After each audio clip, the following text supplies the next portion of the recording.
Vice Sindaco, alle nostre spalle il ponte, si diceva a gennaio i lavori partono, a che punto siamo? Allora, l'amministrazione ha fornito tutti i documenti a Vardanega, all'azienda che deve effettuare i lavori. C'è stata una fase di scambio importante con i loro tecnici, ma anche di collaborazione da parte loro, quindi siamo in fase di firma di contratto.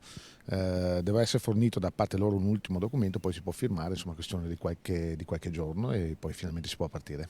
La prossima settimana dunque la firma dovrebbe arrivare, la questione passa in mano a Vardanega, voi però come amministrazione comunale avete ovviamente il compito di continuare a controllare quelli che saranno i lavori. Faremo un'azione di monitoraggio settimanale, pensavo ogni lunedì mattina proprio di creare un momento di confronto con i tecnici interni e l'assessore, quindi la parte politica, per verificare quello che è successo nella settimana, proprio seguire passo passo il cantiere del ponte.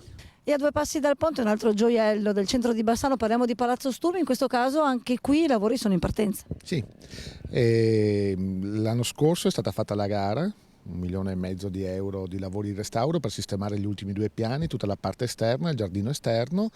La procedura di gara si è completata a fine anno, verrà firmato il contratto anche qui a giorni e si potrà partire con i lavori di restauro di questo splendido palazzo, insomma, a qualche metro dal ponte. In questo caso è stato aggiudicato ad una ditta locale.